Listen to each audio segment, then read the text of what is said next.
Anak itu tidak membutuhkan orang tua raksasa. Tetapi manusia biasa yang berbicara dengan bahasa mereka dan mampu memasuki hati mereka.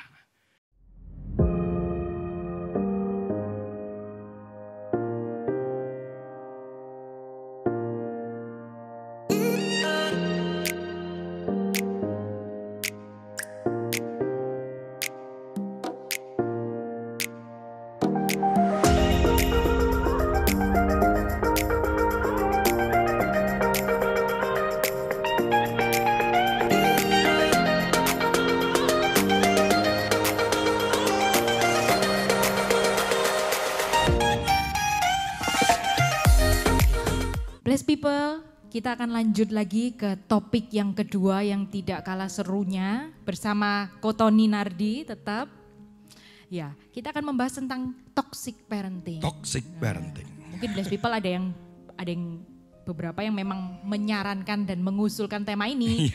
Tapi ada juga mungkin yang belum ngerti apa sih sebenarnya kok toxic parenting ini? Toxic parenting ini mulai istilah toxic parenting setelah 2015-an lah ya. Kemudian tahun 2018 mulai memanas, 2019.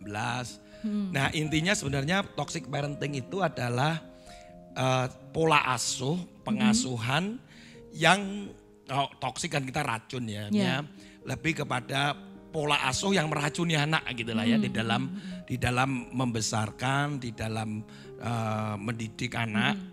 Sebagai orang tua itu ada hal-hal yang kurang tepat atau mungkin saya nggak ngomong salah ya karena ada yang kurang tepat sehingga ketika anak ini bertumbuh besar akhirnya memunculkan yang namanya sebuah karakter kepribadian yang akhirnya bermasalah gitu ya.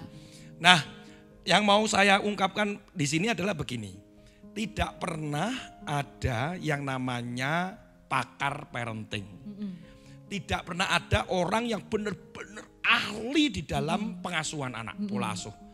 Karena kalau ada orang menyebut Pak Tony ini pakar parenting, saya pasti langsung saya cut. Maksudnya enggak ada.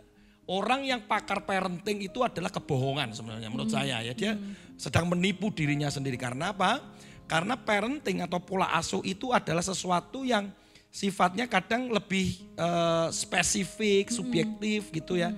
Tetapi tetap ada yang namanya garis merah yang mana itu menjadi standar. Standar. Tetapi pola pendekatannya kan menjadi seni. Contoh anak yang tipikal seperti ini pendekatannya akan seperti itu. Sehingga ketika misalkan saya mengatakan gini, oh anak itu mesti diginikan, begitu. Itu belum tentu bisa berlaku buat anaknya dia. Tetapi ada standar, kita menggunakan biblical base. Fundamentalnya, mandatorinya adalah firman Tuhan. Sehingga boleh dengan pendekatan seperti apa, tetapi kita harus ingat bahwa, blessed people, bahwa firman Tuhan itu menjadi landasannya, jadi dasarnya. Nah, itu yang perlu dimengerti dulu. Sehingga ketika ada yang namanya pola asuh yang meracuni, saya nggak mengatakan bahwa itu salah, belum tentu. Mungkin kurang tepat, ya, mungkin melenceng dari dasar atau mandatorinya, atau mungkin kurang mengerti kebutuhan daripada si anak. Cuman begitu saja. Nah seringkali itu yang akhirnya mempengaruhi pertumbuhan tubuhnya ya, jasmaninya, pertumbuhan jiwanya dan pertumbuhan rohaninya. Karena tiga hal ini blessed people bahwa pertumbuhan itu pertumbuhan anak-anak ini tidak bisa yang namanya hanya fisiknya saja. Hanya spiritualnya atau rohnya aja. Atau jiwanya saja nggak bisa. Jadi kita harus tiga ini harus balance. Tetapi yang penting adalah kita yang jadi fokus orang tua, kita sebagai orang percaya ya, blessed people, bahwa harus menjadikan hal yang spiritual itu menggerakkan jiwa, jiwa menggerakkan tubuh. Karena tubuh ini ngikutin. Tubuh itu kan lemah. Firman Tuhan katakan tubuh itu lemah. Sehingga yang sering kali terjadi adalah roh atau spiritual itu digerakkan oleh jiwa. Jadi roh kita itu ngikutin jiwa. Nah tubuh kan ngikut aja mau kemana, mau tubuh ini mau tidur ya tidur, mau makan ya makan. Tubuh ini ngikutin kemana aja kok. Nah masalahnya banyak di jiwa. Nah sehingga kita lupa bahwa seringkali kita fokus kepada jiwanya. Nah ini kita harus balik dulu. Bahwa kita harus fokus kepada spiritual yang mendorong jiwa. Nah tubuhnya akan ngikutin nanti. Nah masalah nanti makan, kesehatan ya itu ngikutin kan. Nanti oh ya kamu harus gini, kamu makannya begitu. Nah itu yang harus kita pahami. Nah yang namanya meracuni ini akhirnya memang berpengaruh kepada apa istilahnya yang kurang tepat itu akhirnya mempengaruhi pertumbuhan tubuh jiwanya itu. Nah kita nanti akan masuk lebih dalam bahwa kadang ada yang dikatakan gini, istilahnya ada mental age, ada physical age. Artinya usia apa namanya usia mental dan usia fisik. Ya. Kadang usia tertentu itu tidak apa namanya tidak seiring dengan kematangan kepribadiannya dia, kematangan emosionalnya. Kan jargonnya gini. Jadi orang itu ya kalau pacaran ya selisihnya harus 2 tahun. Katanya gitu. Ha, gitu kan. Tetapi secara psikologis waktu itu memang secara psikologi nih. Waktu saya dulu sekolah ya memang akhirnya jargon itu keluar tuh karena begini. Karena kematangan emosi kepribadian perempuan itu memang 2 tahun lebih matang dibandingkan pria gitu loh. Ya berbahagialah para perempuan. Jadi gitu. Jadi sehingga ketika dia nanti usianya sama, itu sebetulnya dalam kematangan sebetulnya perempuan lebih matang daripada yang perempuan lebih gini, yuk kita menikah. Yang laki-laki udah lari dulu, aduh aku kemana ya, jangan ya aku masih mau main game PUBG gitu ya. Nah jadi itu biasanya kematangan itu yang nah jadi kembali lagi bahwa nanti anak kita gini, lu anakku nih umur 5 tahun belum bisa ini, belum bisa itu. Nah, itu beda. Lu anakku lu 7 tahun. Nah ini seringkali terjadi pembicaraan antara orang tua, please people. Pertumbuhan anak saudara dan saya aja itu berbeda gitu loh. Ini biasanya terjadi di antara kalangan para orang tua. Membandingkan ketemu para orang tua ketemu di sekolah. Saling merumpi. Nah gitu. Makanya bless people, saya waktu dulu anak saya di TK, waktu saya kan antar jemput anak saya sendiri itu. Belum ada driver dulu. Saya jemput, saya antar segitu kan. Nah saya itu kalau kumpul sama parent itu, saya nggak mau kumpul. Bukan saya itu nggak bisa kumpul, nggak mau, males. Maaf ya. Ya bukan berarti karena kan bapak kan laki kan semua kan ini ibu-ibu. Loh malah maaf ya bless people. Mulai ibu-ibu tuh yang cerewet. Contoh gini. Cik anakmu wis les Mandarin di Cik. Loh gak les Mandarin. Oh Cik kudu les Mandarin Cik. Anakku loh Cik wis les Mandarin. Bingung. Waduh les Mandarin di. Loh Cik nek gini diajari salah Cik. Gini. Hanya ngomong tentang anaknya ini, anaknya iso iki, iso pinter. Anak ini bukan lagi menjadi partner atau menjadi anak panah yang sedang diasah oleh pahlawan itu, tapi sedang dijadikan apa? Objek piala kan gitu. Untuk kebanggaan. Wah, anakku iso iki, anakku juara iki balet. Wah, semua macam-macam, semua pada stres. Anaknya yang stres. Orang tua kan stres dulu, stres orang dulu. Waduh ya anakku kok kayak gini. Anaknya ketiban stres karena tekanan, tuntutan marah jadi toksik. Bisa jadi gitu. Sudah, loh, istri saya aja pernah hampir kena kok. Lu di sana itu loh, ada tesnya loh sebelum naik dari TK ke TKA ke TKB itu. Di sini nggak ada buat apa kuliah di sini. Loh, dalam hati saya ngomong sama istri saya gini, lah kok anak sekolah di tempat itu, ya mbak suruh pindah aja. Saya bilang gitu. Tapi istri saya sempat bilang gini, ya lebih mulai ini. Artinya seringkali pembicaraan satu dengan yang lain itu membuat kita itu jadi pola asuhnya itu jadi bingung. Aku sih bener mana sih bener. Oh Cik, anakku ngene Cik. Oh anakku tak antem Cik. Nah kayak gitu kan macam-macam toh. Karena saya pernah satu kali retreat nih, ada saya tanya gini, anak-anak siapa di sini pernah dipukul sama orang tuanya gitu. 2 hari itu. Angkat tangan tuh. Wah, terus saya tanya satu-satu, ya enggak semua lah gitu. Kamu dipukul apa? Dipukul pakai ikat pinggang. Ikat pinggang, wes. Kamu kursi, lu ngeri mana ini? Kursi, belakang, stek golep, waduh, stek golep tuh bonggolnya gede banget, saya aduh, ya macam-macam gitu ya, macam-macam, waduh, ya artinya mereka ini juga mengalami yang namanya luka. Sebenarnya firman Tuhan itu katakan gini, jangan sampai melukai hatinya. Kita boleh marah, bless people, kita boleh, kita tegur, kita nasihati, cuman yang menjadi batasnya itu jangan sampai anak kita itu sakit hati, luka gitu loh. Kalau mukul, bolehkah memukul? Oh nanti dulu, sabar. Nah, saya akan melihat satu firman Tuhan dulu, saya buka dengan Ibrani pasal 11 ayat yang ke-7. Begini, karena iman maka Nuh dengan petunjuk Allah sesuatu yang belum kelihatan. Jadi Nuh ini dengan sesuatu yang belum kelihatan. Kita masa pandemik ini kan sama seperti di sebuah batra, kita nggak boleh kemana-mana. Ada sesuatu yang belum kelihatan, artinya nanti ke depan ini ngapain, anak saya akan apa. Yang tadi kita sempat bahas beberapa episode yang lalu, kita ngomong bless people tentang generasi alpha gitu ya. Terus kemudian, loh nanti generasi alpha kayak apa? Nanti ketika anak saya gede saya sudah dipanggil Tuhan. Nah kita kan juga nggak tahu kelihatan. Tetapi katakan begini, dengan taat mempersiapkan bahtera, ini berbicara di dalam keluarga untuk menyelamatkan keluarganya. Dan karena iman, ia menghukum dunia dan ditentukan untuk menerima kebenaran sesuai dengan imannya.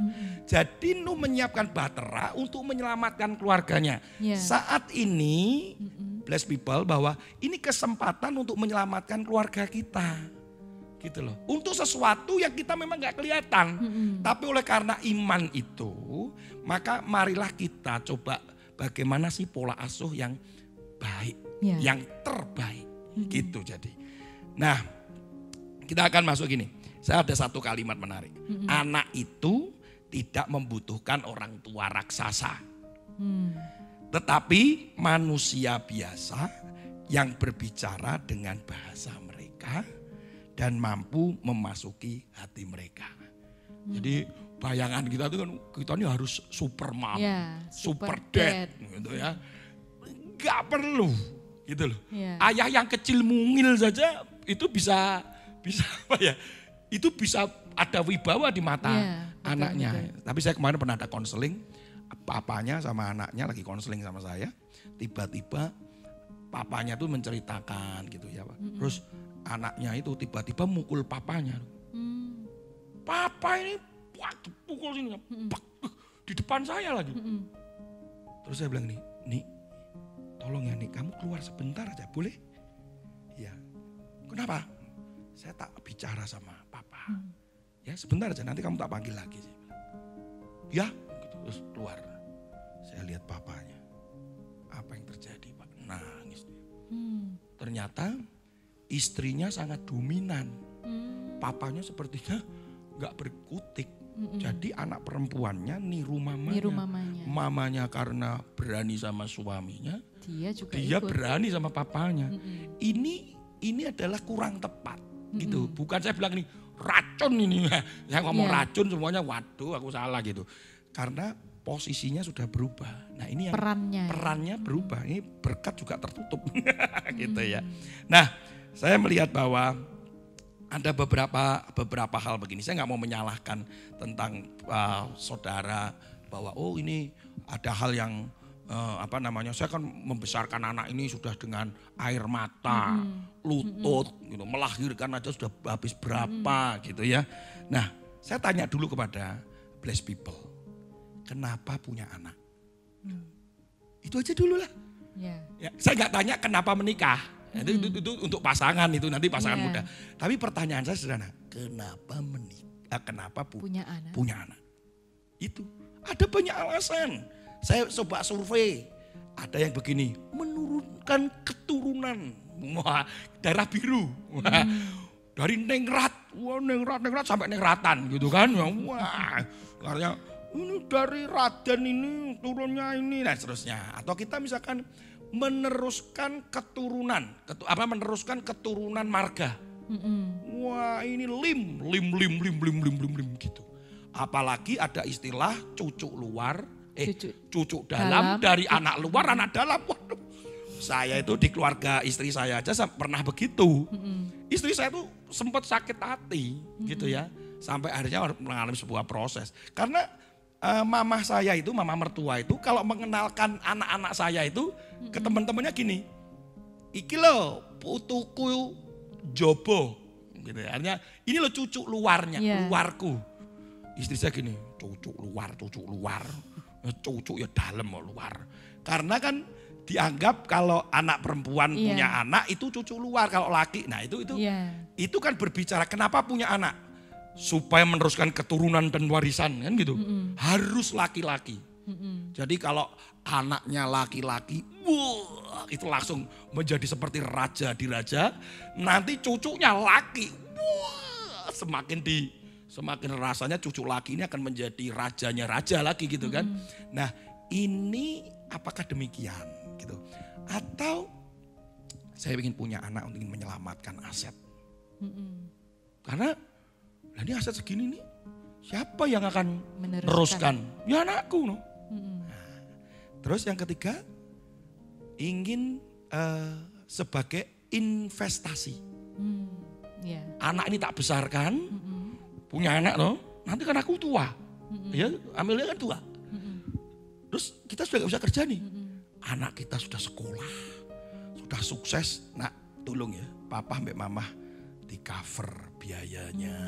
Nanti kalau kamu lagi sekolah di Amerika, tolong papa disponsori ya, berangkat pulang sana. Ini jadi aset, gitu loh. Investasi. Nah, investasi masa depan. Jadi kalau anaknya, ya, jadi macam-macam ya. Terus ada lagi begini, kenapa kok punya anak? Ya nggak tahu Pak, tiba-tiba punya.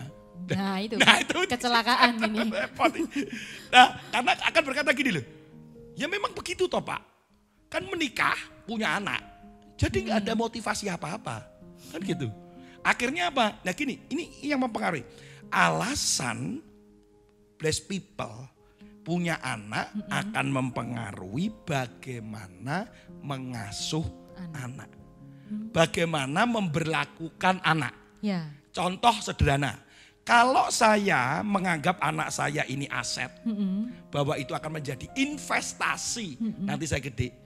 Maka nanti anak saya kalau menikah harus dapat orang kaya. Begitu dia dapat gitu ya, wah walaupun rohani gini, berdoa lagi nak. Cari wajah Tuhan. Padahal ya sudah cari wajah Tuhan, sudah gulung koming gitu kan, sudah puasa sebagai, kok papi rasanya gak dapat apa-apa ya. Gombal, karena apa? Karena pikirannya dia, miskin. Nanti kamu menikah tambah miskin nak. Lah bapak sama mama ini, papa sama mamamu piye ini, gitu kan? Itu akan mempengaruhi. Lagi karena keturunan, terus kemudian dia keluarga apa?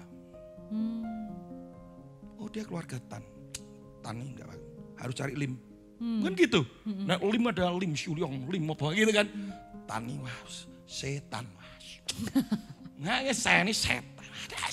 Nah itu akan mempengaruhi sekali. Apalagi gini, lah kok punya anak kenapa?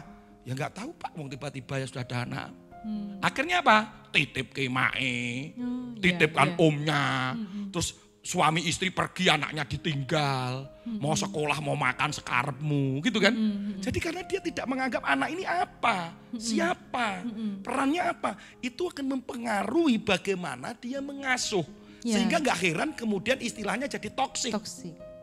Gitu loh. Jadi karena salah, kurang tepat di dalam mengasuh itu. Jadi bagi saya pertanyaan pertama itu tadi lebih penting. Mengapa blessed people punya anak?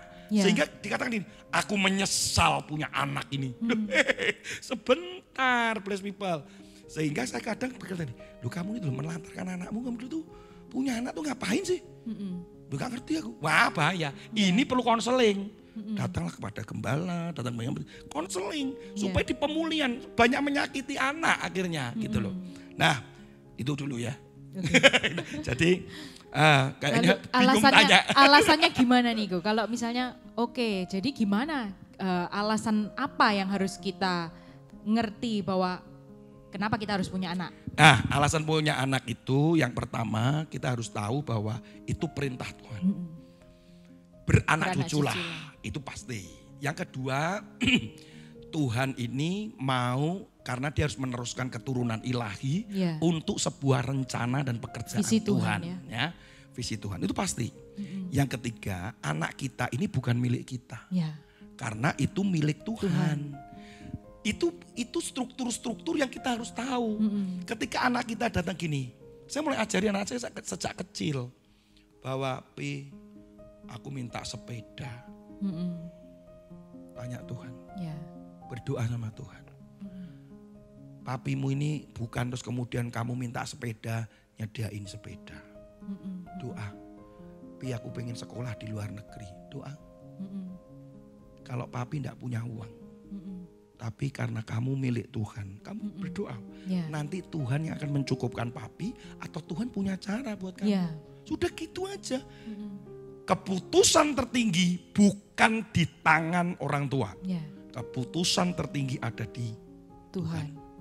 Itu harus dipegang. Jadi begini, nak, kamu harus sekolah ekonomi. Tunggu. Bapak Ibu harus tanya. Bless people harus tanya Tuhan. Tuhan, anakku sekolah di mana? Jangan putuskan dengan caramu. Kenapa?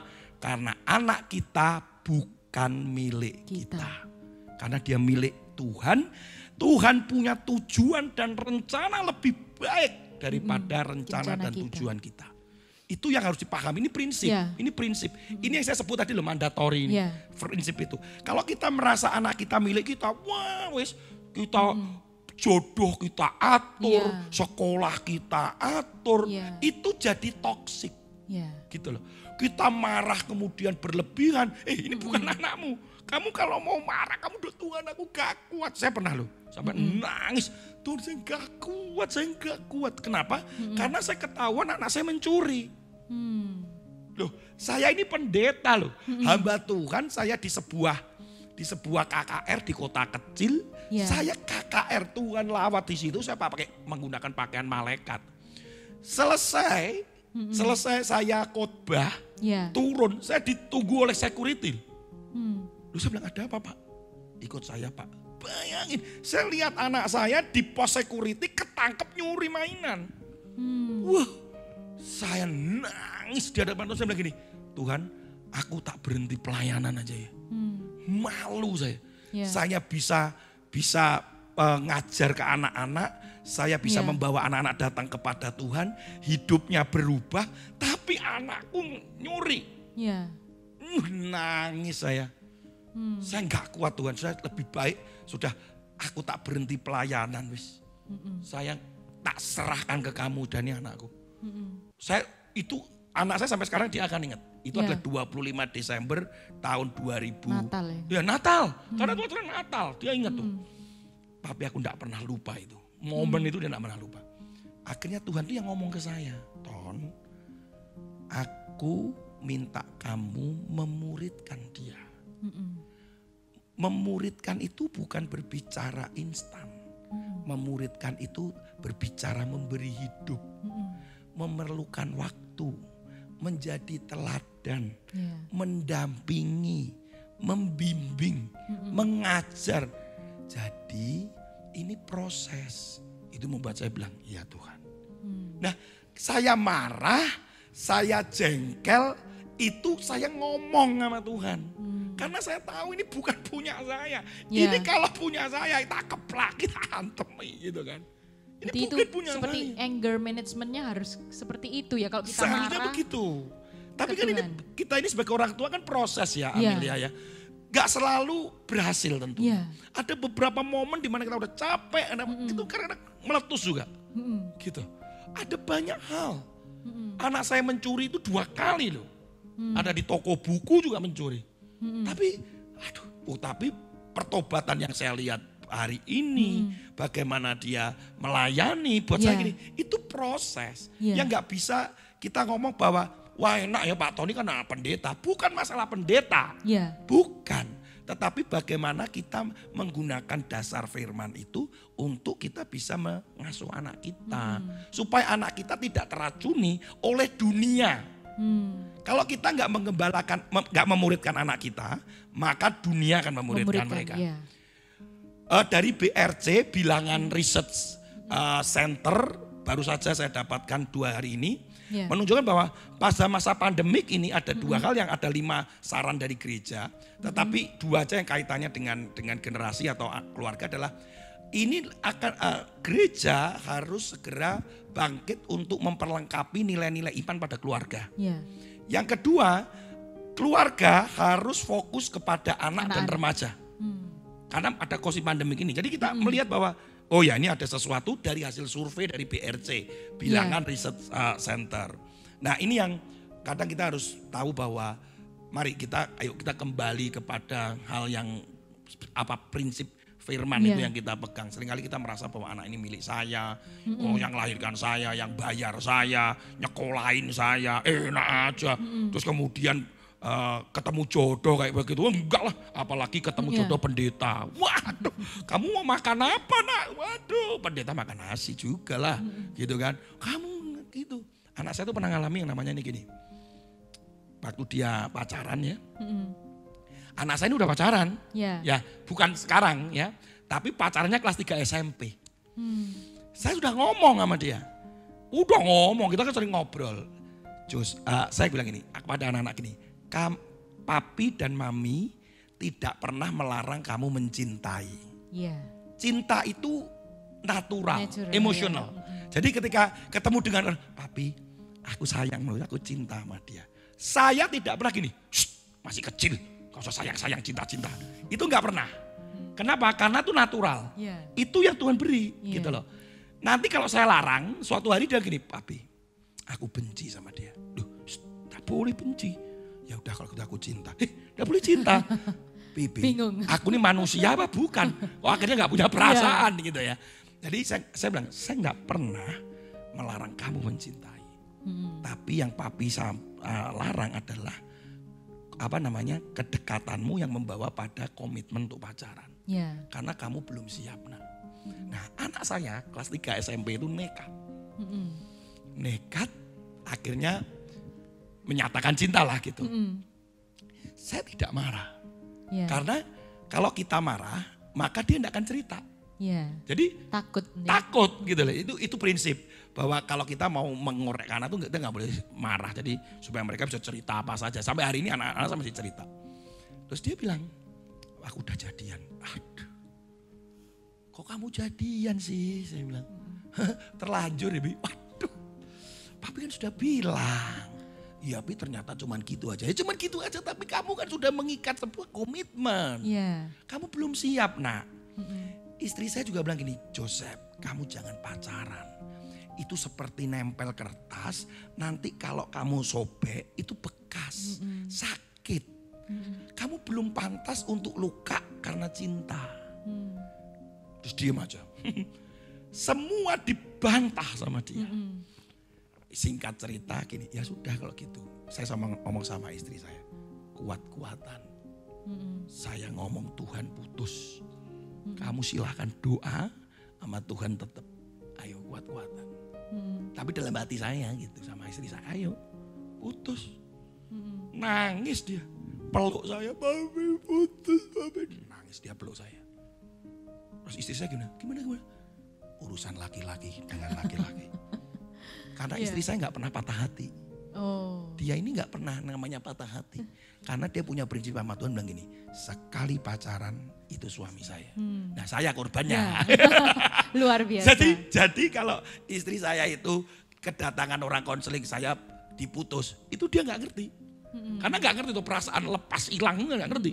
Nah saya kan sampai 7 kali jadi ngerti. Akhirnya saya ngomong sama anak saya, terus hari ini dia gak mau pacaran. Walaupun dia mencintai seseorang. Aku cinta sama dia, sayang sama dia. Kalau kamu ditembak, aku gak mau. Karena masa depan itu lebih penting. Karena aku gak mau luka dulu. Bayangin. Nah ini maksudnya itu yang membuat saya tuh melihat kedewasaannya, kematangannya dari sebuah proses yang cukup panjang. Gitu. Kalau tentang toxic parent ini kira-kira ciri-cirinya apa ya? Ciri-cirinya ya artinya begini loh, lebih tadi ya artinya alasan itu penting karena dia akan memberlakukannya akan sangat berbeda.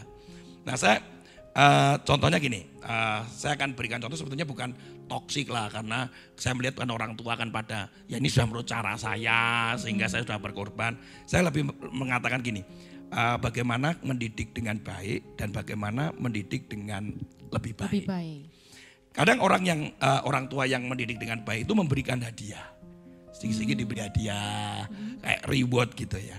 Jadi dengan maksud baik menyenangkan anak tiba-tiba. Nah istri saya itu sering kali gini, kalau saya ini orangnya nggak sabaran. Jadi kalau saya punya ini dibelikan tuh anak kita aja ya, nanti aku pengen belikan gitu ya. Saya tak beli. Istri saya jangan nanti nunggu momennya. Lah saya tuh nggak senang. Jadi kalau istri saya tuh gini, tunggu momennya. Yeah. Kalau nanti kumonnya dia naik level baru dikasih. Atau tunggu ulang tahunnya kurang sebulan lagi, tunggu gitu. Nah jadi kalau saya enggak langsung kasih. Habis beli ya. Gitu ya. Jadi kadang maksud saya tuh saya lebih seneng ekspresinya seneng. Terima kasih. Daripada saya tahu sebetulnya ini seneng tapi enggak diberi-beri itu kan saya gini. Yang beli aku enggak dikasih-kasihkan. Gitu kan enggak enak ya. Nah, kadang kita memberikan hadiah tuh kita beranggapan anak kita itu akan senang. Akan lengket sama kita. Tidak. Makanya saya pernah membahas dalam satu khotbah, mujizat dan berkat Tuhan itu tidak menjamin kita itu dekat sama Tuhan. Ya. Sehingga kalau kita nggak mendapatkan berkat dan mujizat dengan apapun alasannya hari-hari ini, bersyukur bahwa kita masih dicintai Tuhan dan kita masih bisa berhidup karena Tuhan. Ya, betul. Karena orang Israel saja mujizatnya nggak kurang-kurang. Tapi tetap loh dia lari dari Tuhan dan berkhianat. Kembali ke parenting. Kalau Bapak Ibu blessed people kemudian berharap dengan memberi fasilitas, memberi hadiah dengan supaya anak itu dekat dan ingat terhadap orang tuanya, forget it. Mereka tidak akan membuat lebih dekat sebenarnya. Apa yang membuat lebih dekat? Kita kalau jadi orang tua yang baik memberikan hadiah. Maksudnya kan begitu supaya dekat. Tetapi orang tua yang terbaik adalah berikanlah dirimu buat anakmu. Itu artinya hubungan. Berikan cinta tanpa syarat. Berikan maaf. Berikan waktu. Berikan dirimu itu bukan menjadikan anakmu subjek. Buat saya gini, anak ini kan sekarang gini, levelnya gini, jangan jadikan anakmu objek. Kan dulu, jadikanlah dia subjek. No, perkembangannya udah gak gitu. Jadikan anakmu adalah partner. Jadi dalam pelayanan anak saya sering ngomong gitu juga. Kalau objek kan jelas, jadi objek diapain, jadi piala lah, jadi apalah. Kalau subjek, diberlakukan bahwa dia dimanusiakan, bahwa dia juga punya kebutuhan. No, sekarang adalah partner. Bahwa bisa diajak bersama-sama melakukan sesuatu, bertindak sesuatu. Itu great, artinya itu terbaik. Okay. Nah, seorang parent yang baik adalah menyehatkan jasmani. Ya pastinya makan, minum, sediain ini. Saya percayalah blessed people juga vitamin lah, terutama masa pandemik begini. Kasih vitamin, makannya diatur lah, minum inilah, mandi lah, kebersihan gitu semuanya. Itu bukan hal yang salah. Memberikan kesempatan untuk belajar itu juga mungkin jiwanya juga oke gitu. Nah cara hidup sehat, cuci tangan apalagi sedikit-sedikit, masker, disinfek pakai ini hand sanitizer, macam-macam. Tetapi orang tua yang memiliki pola asuh itu yang terbaik adalah memperkaya karakter dan spiritual.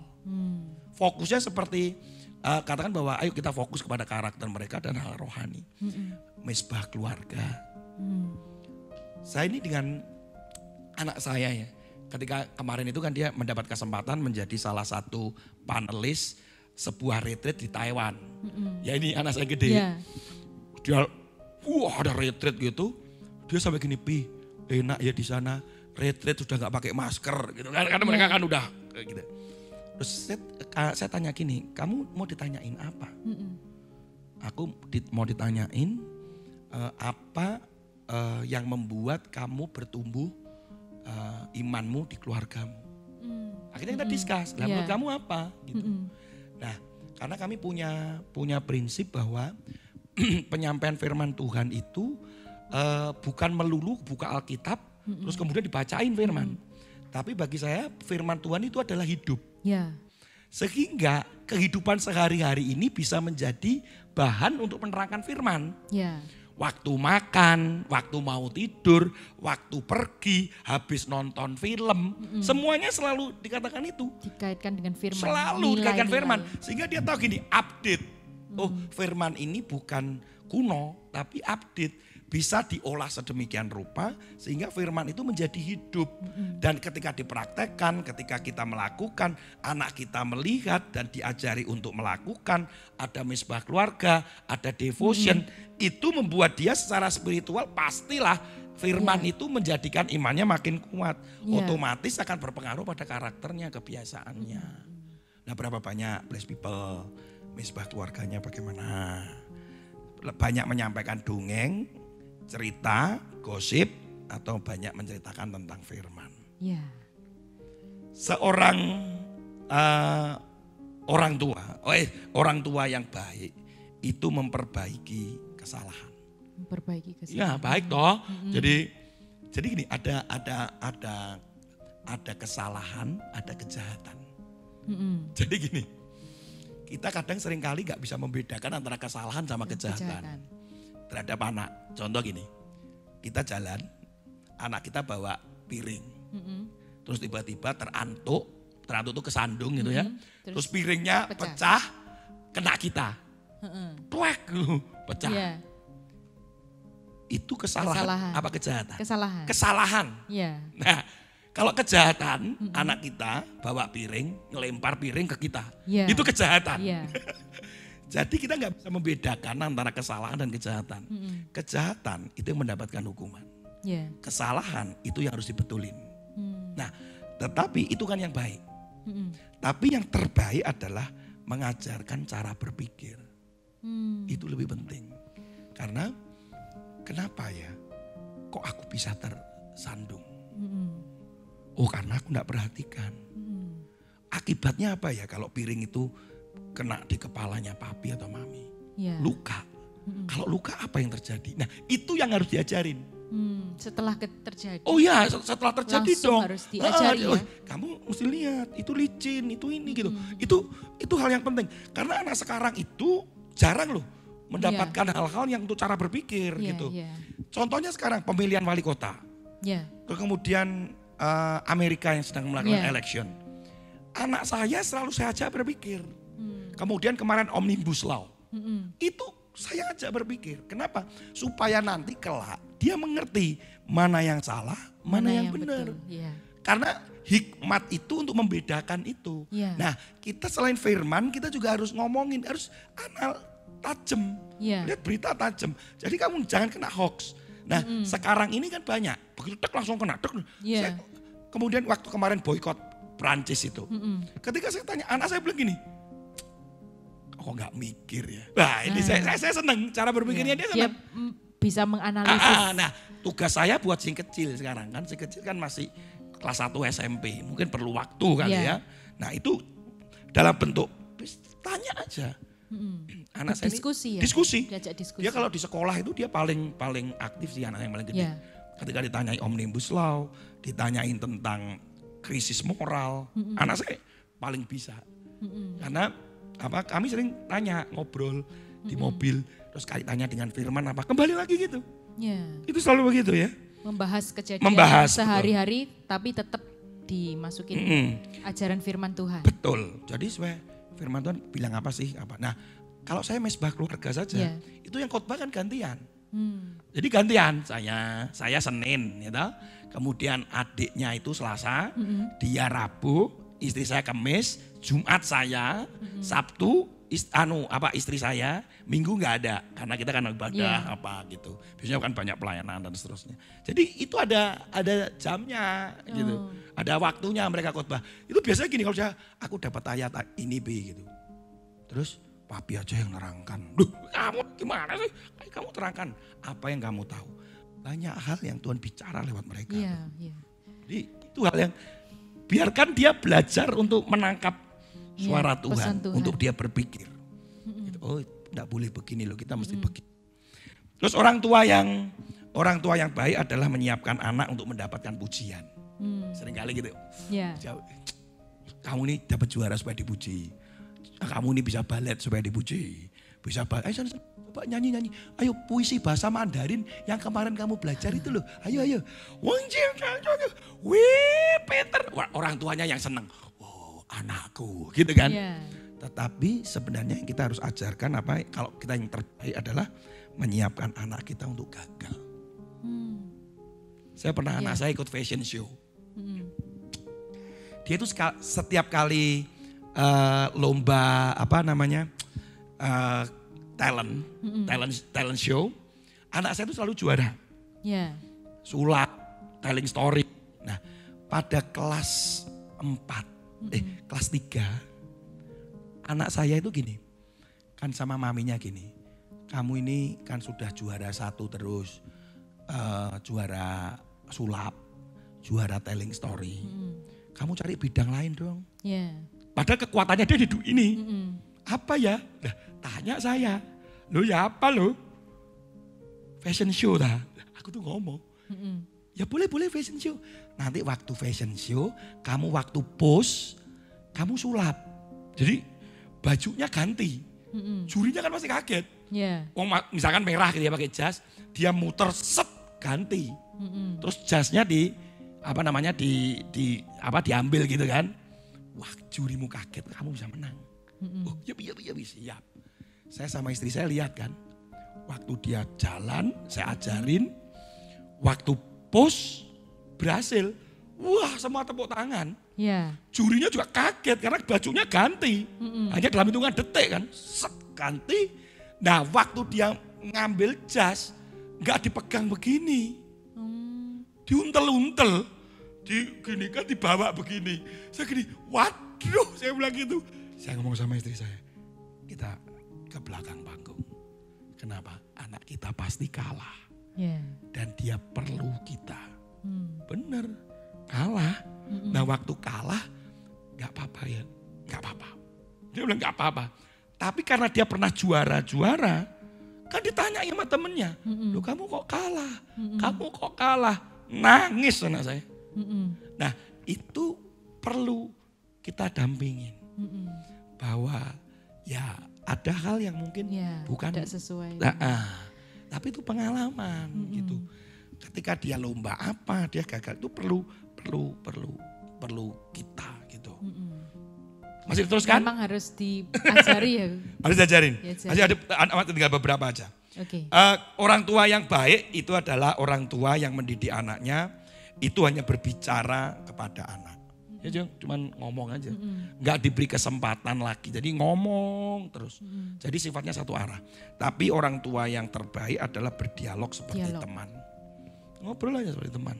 Dia cerita apa saja, dia mau ngobrol apa saja. Ya kayak saya pernah sampaikan itu bahwa tentang fisika, tentang biologi.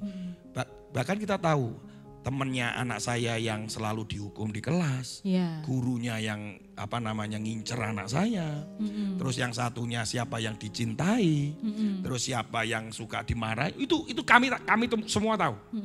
Oh ini gurunya ini, oh ini pelajaran yang disukai anak saya yang mana, PR. Nah puji Tuhan kedua anak kami ini sudah tidak kami dampingi untuk proses belajar itu sejak kelas 3 SD, semua.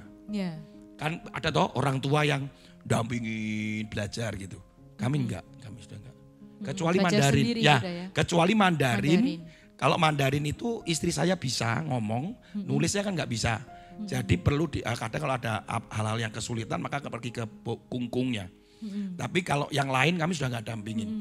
Termasuk menyiapkan tugas dan PR-nya, termasuk kalau tes, kalau dia ujian, semua proyeknya kami sudah tidak mendampingi sampai anak saya sekarang supaya mereka mandiri. Kalau enggak apapun hasilnya ya. Apapun hasilnya. sampai saya bilang gini, kamu ini punya potensi tapi kamu kurang memaksimalkan potensi. Dan saya buat Mandiri ini sejak kecil, termasuk nyiapkan baju kalau pergi, kalau menyiapkan mainan ketika pergi, bahkan termasuk mandi sendiri karena kami berdua kan sering pelayanan. Kami ajak mereka, itu ketika saya pelayanan lepas. Jadi dia mandi sendiri di kamar, dia sudah siapin ini, dia bawa kumonnya ngerjain sendiri, dia nyiapin ini. Itu hal yang sudah biasa supaya anak kita bisa cepat mandiri, betul.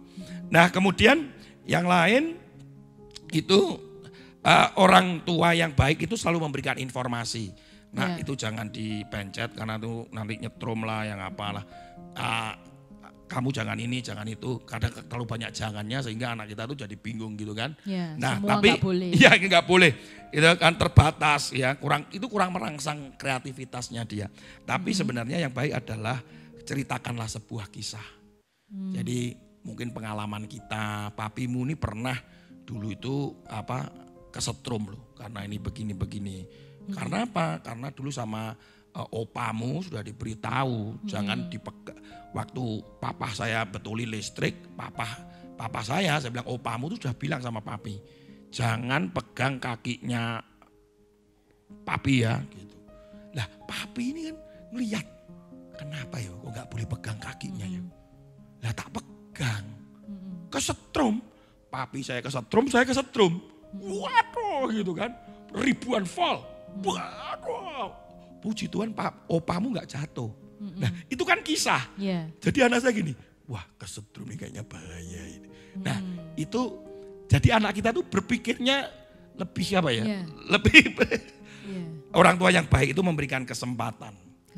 Tetapi orang tua yang terbaik itu membuat mereka pantang menyerah untuk terus mencoba terus. Ya mungkin itu yang saya bisa sampaikan. Ya, ini tentang saya kira luar biasa ya. Ini sudah orang tua yang baik dan orang tua yang lebih baik. Lebih baik lagi. Blessed people di sini ingin menjadi yang lebih baik, yang terbaik. Ya. Sekali lagi tadi seperti jargon depan bahwa anak-anak kita tidak memerlukan orang tua yang raksasa, tetapi memerlukan yang bisa berbicara dengan bahasa mereka. Dan mengerti hati mereka. Ya, luar biasa. Terima kasih banyak ya, Tony sama-sama, buat sharingnya pada kesempatan kali ini. Ya, saya percaya setiap blessed people yang menonton saat ini, dimanapun Anda berada, para orang tua khususnya, sangat diberkati. Amin. Namun saya yakin dan percaya kita semua belajar satu hal, bahwa kita menjadi orang tua, mari kita mau sama-sama belajar dan terus belajar dan melibatkan Tuhan dalam kegiatan kita menjadi orang tua sehingga kita menjadi orang tua yang semakin baik dari hari ke hari dan nama Tuhan akan dipermuliakan melalui keluarga kita. Saya percaya ketika kita menjadi orang tua yang takut akan Tuhan, orang tua yang terus mengandalkan Tuhan, maka anak-anak kita pun dan keluarga kita akan menjadi keluarga yang luar biasa, berdampak bagi banyak orang di masyarakat kita. Blessed people, sekian dan terima kasih sudah menonton Blessed Life episode kali ini. We believe we have blessed life because our life is a blessing. Sampai jumpa di episode selanjutnya. Tuhan Yesus memberkati.